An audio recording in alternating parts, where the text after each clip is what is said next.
సింగరేణి సంస్థపై చేసిన వ్యాఖ్యలకు సంబంధించిన కేసులో బీఆర్ఎస్ మాజీ ఎమ్మెల్యే బాల్క సుమన్కు ఊరట లభించింది.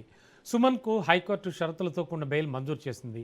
25,000 రూపాయల పూచీకత్తుతో హైకోర్టు బాల్క సుమన్కు బెయిల్ మంజూరు చేసింది. తెలంగాణ బొగ్గుగని కార్మిక సంఘం సమావేశంలో చేసిన వ్యాఖ్యల నేపథ్యంలో మాజీ ఎమ్మెల్యే బాల్క సుమన్పై నాంపల్లి పోలీస్ స్టేషన్లో నమోదైంది కేసు. గత నెల 29న అరెస్ట్ చేసిన పోలీసులు చెంచల్గూడ జైలుకు తరలించారు. బాల్క సుమన్ 25 రోజుల పాటు జైల్లోనే ఉండగా బెయిల్ లభించింది.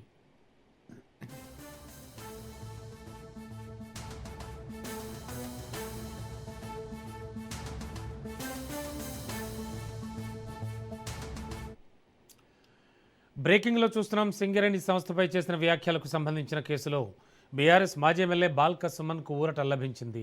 ఆయనకు హైకోర్టు షరతులతో కూడిన బెయిల్ మంజూరు చేసింది.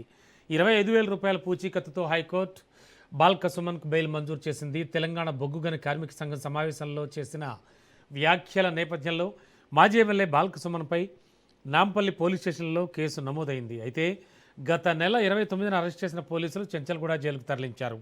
బాల్క సుమన్ 25 రోజుల పాటు జైల్లోనే ఉండగా బెయిల్ లభించింది.